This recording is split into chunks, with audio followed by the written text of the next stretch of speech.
So, I have been reading Between Death and Life by Dolores Cannon, Conversations with the Spirit. Now, this book by Dolores is, I should back up. Dolores Cannon developed a hypnosis technique called quantum hypnosis therapy, and basically she put subjects under very, very deep hypnosis to get to a somnambulistic state. And in this state, she was able to go in between lifetimes and actually talk to them in person during that lifetime. So she's speaking directly to their souls, directly to their spirit, not just their ego talking. And I think what in this book, it's a combination of all her interviews she's done with people talking about the between death and life state. So, what Christians may think of heaven and hell, in different religions it's interpreted differently, but she is talking to real people. She's talking to their real souls while they are quote unquote dead, but still living in the somnambulistic hypnosis state. Now, she talks about this in the grand tour of these kind of different areas with schools. There's this room called the Tapestry room. And in the Tapestry room, it's really compelling to focus on the fact that she says it's described that each person's life, each soul's life, is a thread or rope in the tapestry. And you go through these different incarnations, but you are just one thread, one rope, but everything is interwoven, everything is interconnected. There's so many different colors and shapes and sizes.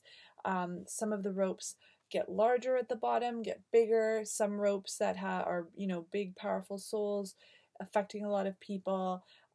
Their colors influence others around them. And it just really, I had this moment when I was reading it where I could really feel it and I could really see it and feel how interconnected we are. And they were saying that only really advanced souls can be in the room, either dead, as in they're in their spirit state, or alive, as in they're when they're astral traveling, astral projecting while they're sleeping. And you can tell by the souls because they have this white cord or energy field connecting them back down to earth. This tapestry goes up, and at the top the goal is to reach this godlike state. And my questions were, I think it's the same question of all time, like if we want to reach this godlike state, what does that mean? Like, aren't we gods to begin with? We all have the force of the Creator within us. We are all able to manifest consciously and unconsciously. We are all co-creating constantly. Each step you take on earth is a step you take with God. I think that's the most important thing I'm saying tonight in my messaging. Each step you take is a step you take with God. You co-create every step of the way. If one hand is you, controlled by you, the other hand is controlled by God. So you're never being pulled in two separate directions. You're always walking in tandem, and the universe is always constantly giving you back whatever you give out. Einstein's rule of reactions applies. It's not just physics, it's quantum physics, it's all the same thing. So if you are co-creating a feeling of despair, of depravity, of poverty, of help, of hopelessness, that is what God is giving back to you. And people in those situations to begin with have been born in there for a reason. It's their karmic path. They're there to learn. They're there to learn through multiple lifetimes, and this is just one of them. So my question was, if we're getting to the top of this tapestry, I mean, that's what the Buddhists call enlightenment. That's what we're there for. So how did we even descend in the first place? Why? If we were all beautiful co-creators. And I think that's the question we will always continue to ask ourselves as humans. Before the fall, the book of Genesis, Paradise Lost, it's all the same story. There was this paradise, there was this oneness that we broke from, and we became yin and yang, female, male, cold, hot. We just are in this world of duality, and I think our purpose here on earth is to transcend that duality into just the pure bliss and everythingness, but also nothingness, because in that oneness area, everythingness equals nothingness. There is no thing. We're not a part of nothing, so we're a part of everything. And because we're not a part of anything, we are no thing. It is truly nothingness. You are not a thing. The thingness comes from ego, comes from earth, comes from duality. I am me, you are you, separate. But what the tapestry room teaches us, just as described in this book, I'm sure it's in other areas, I'm sure other people are just downloading the information, but this is how I was awakened to this information. This is how I got mine, so this is how I'm going to reference it. But in this book, she talks about this tapestry room connecting all life forces together into one grand tapestry. And I think that it was such a beautiful image, such a beautiful way to describe, I don't know if this tapestry is really a physical thing that we can look at when we're souls in that room, but it's just a beautiful way to describe how we are complicatedly, connected on so many different levels. Excuse me. In different paradigms, through different paradigm shifts, in different dimensions, we are always together. And it's written in the book, the soul in the somnambulistic state that's describing it calls it the most beautiful creation of art.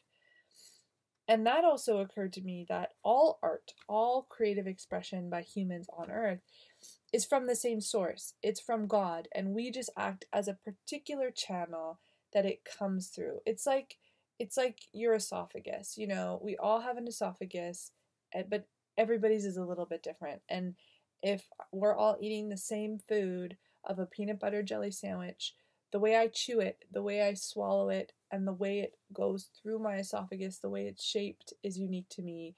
And so what's going to come out may look a little different, kind of getting a bit intimate with your digestive system, but it's all from the same source. It's all the same God. Imagine one chef in the school cafeteria making all of our peanut butter and jelly sandwiches. But all art is from the same source. And it's up to us to, I think, truly open up as the purest channel for God to come out. And with the skill that I match as a co-creator, now this is where my humanity comes in. As a co-creator, I come in with my skill and I work to paint, or I work to learn how to sculpt, that I can truly remove the sculpture from the stone, as Michelangelo would say, remove the excess to get to the capital T truth, the capital T truth as it exists up there and so down here as well.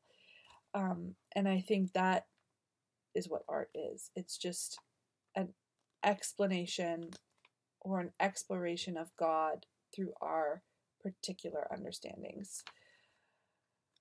Yeah.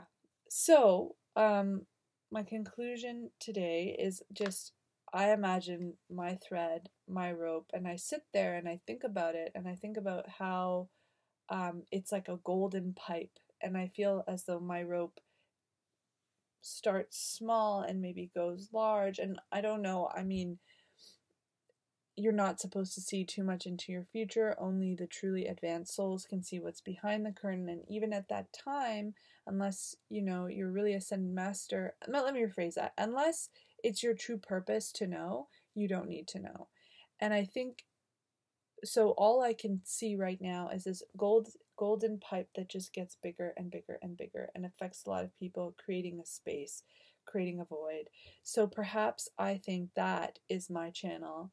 I just need to make my channel bigger and bigger and bigger to let God through me in whatever way that I choose. And my skills in public speaking, my skills with voice, my skills with writing, they will continue to improve as I co-create, as I keep practicing, as I keep getting more experience, and they will be matched in greater or equal or greater value by God's ability to give me the messages that people need to hear, because truly I am removed from this. Me as a person, me as a human female individual, am removed.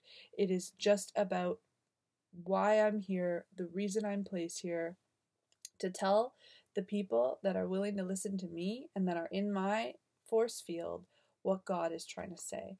Because God's messages are only messages of pure love, of hope, of bliss, of concrete ability for creation. That's why we're here. We're here to create. We're here to experience joy and love and to grow.